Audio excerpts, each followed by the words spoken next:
This is SSPTV News, brought to you by Samsung Productions and the Hazleton Standard Speaker. News on a house fire in McAdoo and so much more next. Hey everyone, it's so great to have you all here with us in HD on Service Electric Cablevision Channel 513 and in SD on Channel 13. I'm Ken Karen. Remember, you can stream us on your TV with the Samsung Productions app and Apple TV or Google Chromecast. And now here's your Tuesday headlines from SSPTV and the Hazleton Standard Speaker. We now know that the shooting in Freeland early Monday morning was fatal. Luzerne County District Attorney Stephanie Salamandas confirmed that 17-year-old Anthony Bonney of Freeland has died. Yesterday, state police charged 18-year-old Brandon J. Gambardella in connection with the shooting that took place around 2 a.m. Monday near Freeland Public Park. According to state police, Gambardella arranged to meet with the victim and James Joseph Shanda to purchase cocaine. Troopers say Bonney and Shanda did not have cocaine. However, they then decided to attempt to sell the defendant a mixture of drywall shavings and baking soda. Arrest papers state that the defendant told a friend that he did not mean for the shooting to happen. Gambardella was originally charged yesterday with aggravated assault. Trooper John Luchko tells us that it is still an active investigation and state police have not yet determined whether or not the charge will be upgraded to homicide. A fire in McAdoo yesterday afternoon left two families without a place to stay. Residents from both sides of the brick double home at 1416 North Manning Street evacuated before firefighters arrived on scene. Thick smoke was seen coming from a second floor window. Fire Chief Robert Leshko told our media partner, the Standard Speaker, that a resident of the 16 side was cooking food on the stove and went upstairs, leaving the food unattended. A total of 7 people, including children, were displaced. The 3 residents of 14 North Manning Street side can return once water is restored. The American Red Cross is helping the 4 residents of the other side. The 16 side will require more repairs before it can be lived in. 1 firefighter was treated for heat exhaustion. Residents brought water to the firefighters who were working in the extreme heat. This Thursday marks the 13th annual National Dump the Pump Day. It is a day dedicated to encouraging people to leave their cars at home and ride public transportation. In our area, Hazleton Public Transit has announced that it will offer free rides all day on all routes. With the cost of a gallon of gas averaging $3 or more, a one-way bus ride with Hazleton Public Transit costs $1.50.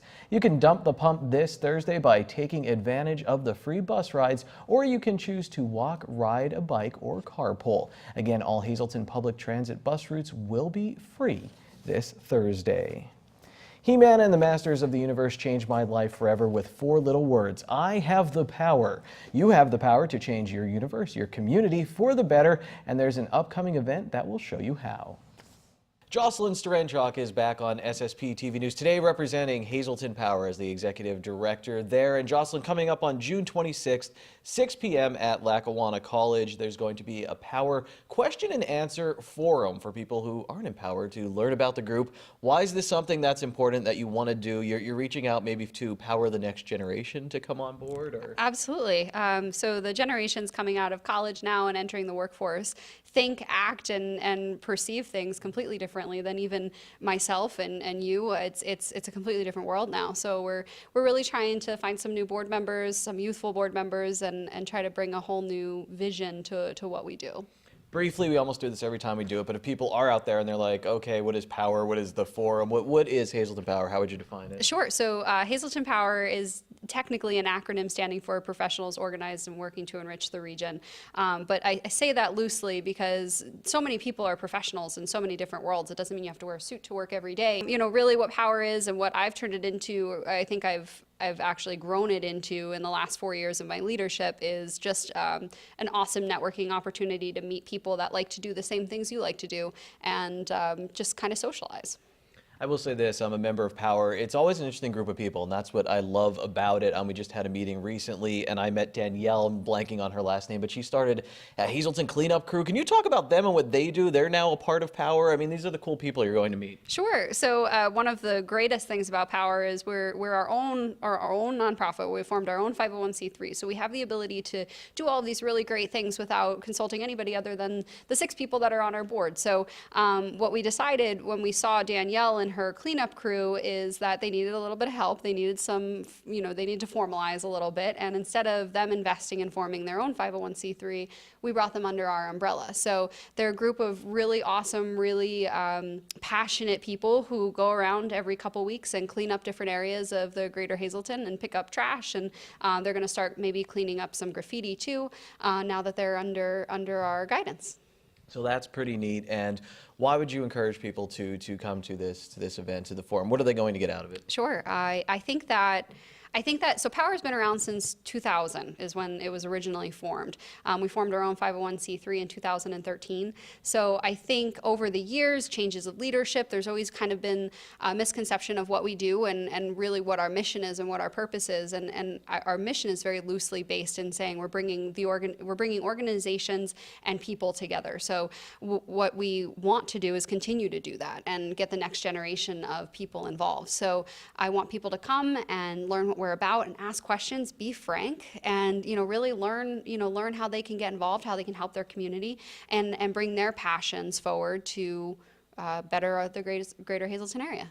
So there will be food and beverage. The plan is to kick that off at 6 p.m. and then the forum will start at 7 p.m. There's so much going on in downtown Hazleton. Jocelyn just had the wine and chocolate walk not too long ago, and you always hear people say, "Oh, I'd love for a way to get involved, to maybe help out every once in a while." Power could be an avenue for that. Absolutely. Whether you're just starting to volunteer and learn new things, or you have a passion about something specifically, you want to learn to grow it. That's what Power does. So we partner very closely with the Downtown Hazleton Alliance for Progress as well as the Chamber here, and we work together a lot of times. Sometimes people think we're often the same entity because we partner together so much, but we do things like First Fridays. We were doing movies in the Pocket Park for a while. We helped DHAP with a lot of other projects that they have going on. It's just a really great way to learn about your community, see the needs that it has, and how you can fill it.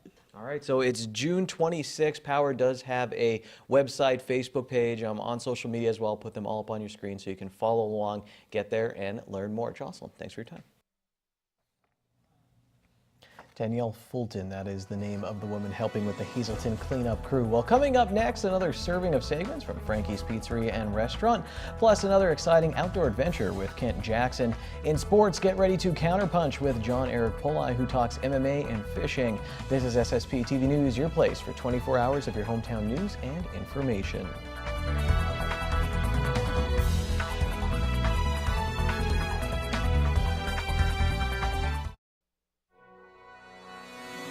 This is SSPTV News, brought to you by Samsung Productions and the Hazleton Standard Speaker.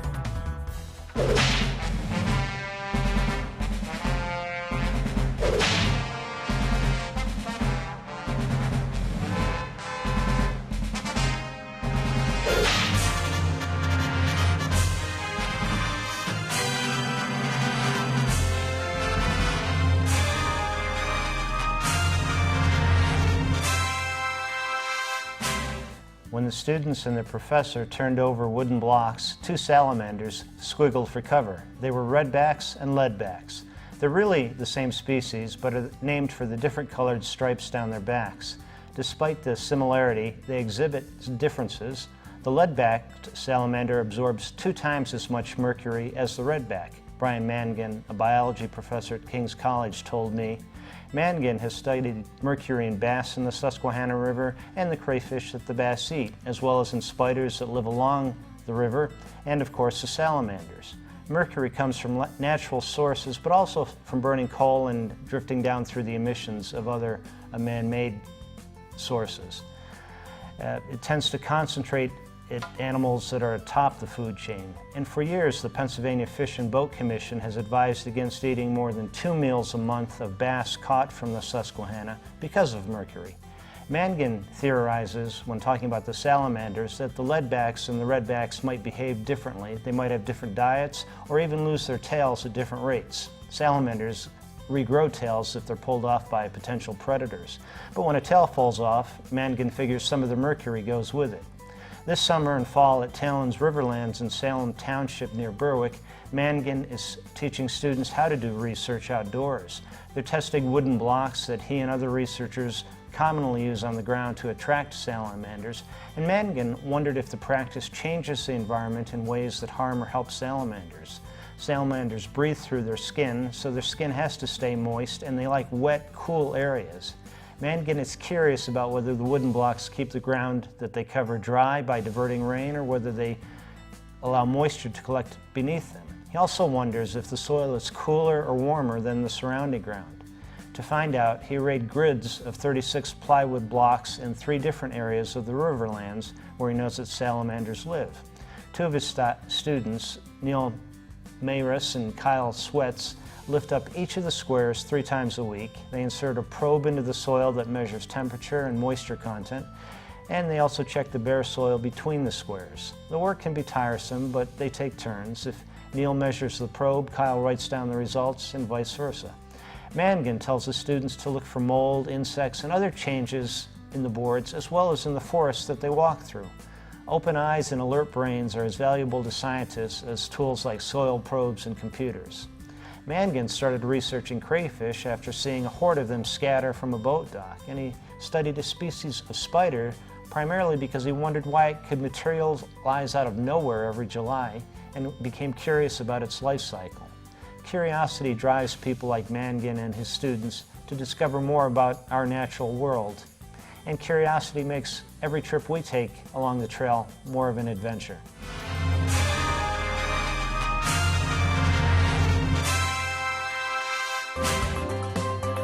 Time now for weather on SSPTV News. Beautiful afternoon in downtown Hazelton, and some cooler temperatures on the way for our area as we march towards summer. Here's our forecast from the National Weather Service.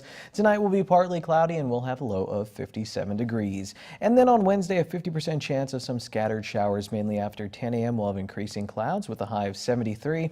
At night, 50% chance of scattered showers, mainly before 4 a.m., mostly cloudy, low of 58 degrees. Thursday looks mostly sunny with a high of 76. We'll get down to 55 degrees at night with mostly clear skies. Friday is mostly sunny, high of 77. At night, mostly cloudy, low of 58. Showers on Saturday, 60% chance, mostly cloudy, high of 73, possibly a thunderstorm. And then Saturday night, 50% chance of showers, mostly cloudy, low of 63 degrees. Tonight's weather is brought to you by Valley High Food Drive-In, the area's oldest ice cream and fast food restaurant. Stop by for our ice cream and yogurt, now featuring fat-free, no sugar-added soft frozen yogurt with flavors like vanilla, strawberry, and strawberries and cream. We also have burgers, hot dogs, fries, and much more. For daily hours, call 570-455-5362. That's Valley High, Route 93 in West Hazelton, and like us on Facebook. Welcome back to Frankie's Pizzeria and Restaurant here in downtown Hazelton. Happy to be with one of the owners, Lauren Sacco. And Lauren, I come from 2 big Italian families, and my wife says that when I talk with some of my Italian relatives, I start to use my hands more. I talk a little bit differently. I say henna every now and then. I feel very Hazeltonian when I am here in Frankie's Pizzeria and Restaurant in downtown Hazelton. And I think there's a reason for that, not just because of the food. You guys do care about the community and the people that come in here, and you always seem to be investing in it. We've probably done 2 segments on this before about the importance of it. But it seems like you just keep adding titles to what you're doing for the area. Not only the work with Frankie's Pizzeria and Restaurant, Vito's Lawn Care, Sacco Chiropractic, but also getting involved in the community, involved with the wine. Now, I've asked you why you do that.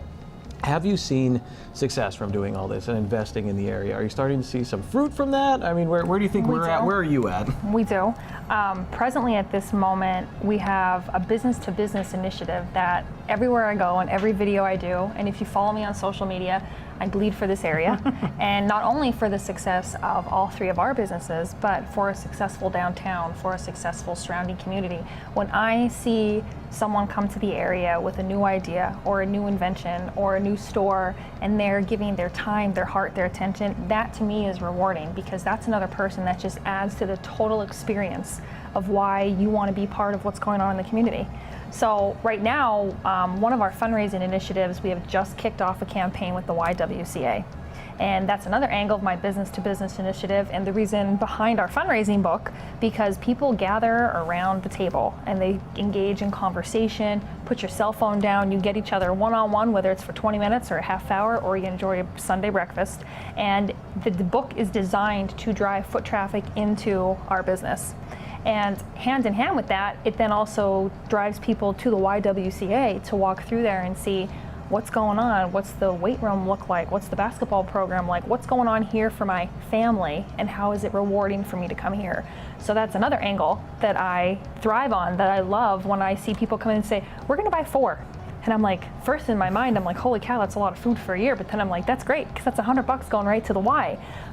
So that's the most rewarding experience when I see people pick up my fundraising book and purchase it and go to the Y, or I see people share my video on Facebook that says, share the video and you'll get a free lawn cut and a free massage and a free lunch from Frankie's, because we want you to see the whole picture of what my family is doing here in the community. And it's like a passport for Frankie's too, because you could really probably bounce around the whole menu. I mean, salads, pizza, it's got everything, and you should try everything. We've been doing these segments for a while, and I truly enjoy everything. And in the beginning, I opened this up talking about my Italian family, but obviously there are a lot of Irish people in the Hazelton area. As Charles McElwee on SSPTV will point out, there's a reason we make pierogi pizza in this area. There's a large Hispanic population in this area right now, and I say hola to open the news sometimes. I wish I knew more Spanish. But also, you guys, I think, had a menu in Spanish sometimes or that. So you deal with a lot of different people coming in and out We the doors offer here. that. And I mean, when you come in here, you are treated like family. One of the most disheartening things, and I believe I told you this in the past, is when I hear people say derogatory things or negative things. And I look for the good in people, the good in the situation. I don't care where you're coming from, where you're going, the color of your skin, the religion you follow. A good person is a good person. And always choose to be kind. And when you come in here, that's the way you're going to be treated. Your past and whatever's going on in your personal life is left at the door. All I'm worried about is that you come back because you had a kick-ass pizza the last time you were here. And that's why you've returned. And if you're looking for the good in pizza, it is right here, and everything else. Get the book, try the whole menu here at Frankie's Pizzeria and Restaurant on Wyoming Street in downtown Hazelton. Back from vacation, I was looking forward to 2 things: my own bed and eating at Frankie's. Cannot wait. Here's your midday winning lottery numbers on SSPTV News. Pick 2, 58, pick 3, 886, lots of 8s. Pick 4, 8573. Pick 5, 24, 124, the wild number. Guess what? 8. It's the counter punch when we come back. An interesting story about mixed martial arts from our John Eric Poli.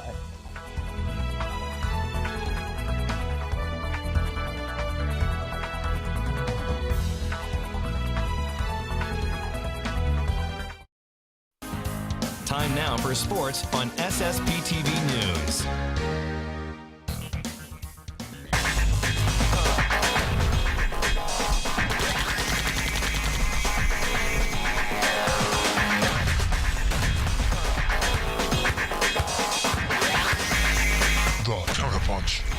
What's up, fight fans, and welcome to another episode of The Counterpunch, as today we talk about something that there's no debate about in mixed martial arts. You see, there's always this huge debate as to who's the best fighter on the planet. So everyone will try to make their own pound-for-pound rankings, but nobody's rankings are ever official. But I can tell you that there's one list in MMA that UFC lightweight Gregor Gillespie sits at the top of, with no questions asked. UFC lightweight Gregor Gillespie is currently undefeated with a 12-0 record, and many believe he has what it takes to be a world champion. But Gillespie doesn't care about rankings or who he fights next. What he does care about is fishing, and he named himself the best fisherman in MMA. Oh, don't forget, I'm the best fisherman in MMA. I'll call one person out. Go ahead. Chad Mendes, if he wants to have a fish off. Or, Chad Mendes is an amazing fighter. Obviously, I'm not going to fight him. Different weight class. I'll do a fish off with him. Or maybe Cowboy. I'll fish with a Cowboy. Gillespie isn't one for calling someone out for fighting, but when it comes to fishing, he's not afraid to drop a few names. And he sees UFC welterweight Donald Cerrone being a good matchup on the water. Yeah, he would probably outfish me in a bass tournament, but if we're doing pike or muskie, he's definitely not beating me. No one's beating me in that kind of fishing. Nobody. All fishing aside, Gillespie, whose nickname is The Gift, is an upcoming star in the UFC. The 2007 NCAA Division I National Wrestling Champion from Edinburgh has a takedown percentage of 60, which matches current lightweight champ Khabib Nurmagomedov. His ground game is a problem for any fighter, and in his last fight at UFC Fight Night 131 in Utica, New York, His strong wrestling game led to a submission victory, but Gillespie knows that his strikes aren't bad and that he needs to use them more. You know, I told my coaches in the locker room, I surprise myself sometimes when I land those hard shots. Like, I hit him with a nice hook at the beginning and backed him up. And I had him in the cage after he got out of the first takedown, and I hit him a few times. He was curled up a little bit. I just got to trust that a little more, you know, and I think maybe Keith will have me do more stand-up sparring without any takedowns, just to develop that a little more, and I can picture that happening.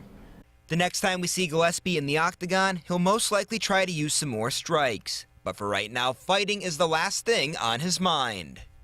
Like, it's such a relief to have won, like, the fight and gotten through the camp healthy and made it to the fight in the weight cut and gotten, you know, into the cage and won the fight. That's such a relief and such a weight off your shoulders. Like, in the next 3 days, you're going to feel so amazing, like hanging out with my family, friends, and fishing.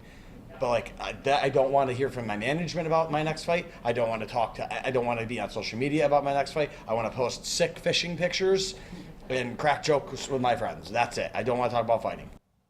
All right, so I think we get it. Less talk about fighting and more talk about fishing. And just for the record, if anyone heads to Gillespie's Instagram account, he's posted 7 photos in the last 4 days, all dealing with fishing. And who knows, maybe one day he'll be posting a picture of himself on a boat with a fish in one hand and a world championship in the other. But that's for another time, because for right now, we're out of time on this episode of The Counterpunch. We'll see you later, everyone.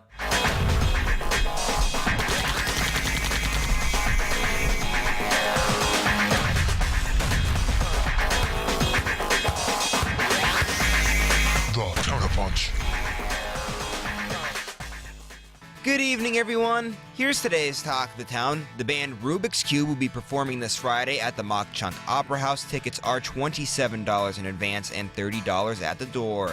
Showtime is 8 p.m. Doors will open at 7 p.m.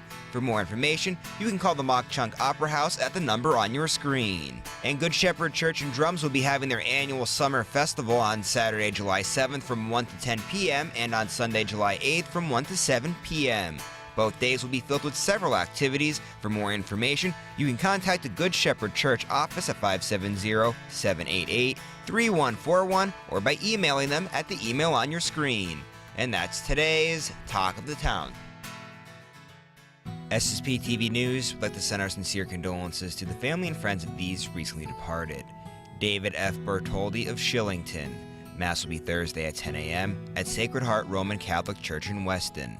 Friends may call Wednesday from 7 to 9 p.m. at the Harmon Funeral Home in Rock Glen. David A. K. of Courtdale. The Joseph A. Moran Funeral Home in Hazleton will announce the arrangements. Elizabeth Betty Pavitt of Shenandoah. Funeral will be Friday at 10:30 a.m. at the Orovitz Funeral Home in Shenandoah. Friends may call Friday from 9 to 10:30 a.m. at the funeral home. And Thomas N. Watro of Hazleton. Mass is Thursday at 10 a.m. at Annunciation Parish at Church of St. Gabriel's in Hazleton. Friends may call Wednesday from 4 to 6 p.m. at the Joseph B. Conahan Funeral Home in Hazleton. Attention pay-per-view subscribers! If you see your name now on SSPTV News, you can call in and win a free movie from Service Electric Cablevision. Today's winner is Andrew Pavlik of Drums. Call now and leave a message at 570-455-7267 extension 104 for your free movie. I know you all must have been very concerned last week when I wasn't here while I was out getting mercury poisoning by eating a ton of seafood in Florida. And I also have a bunch more segments for you all about summer in space, so get ready for them. It's going to be exciting times. Hey, John Eric Pola and I are heading up to Music tomorrow to talk with some of the rail riders, get you all ready for Hazleton Day coming up in August. And tomorrow, Dave Seaman is in sports as well. Thank you for watching tonight. If you missed anything, you can go to ssptv.com and make sure you follow us at facebook.com/SSPTV News. That's it for tonight. Take it easy, everyone. Watch us online anytime at ssptv.com and follow us on Facebook and Twitter.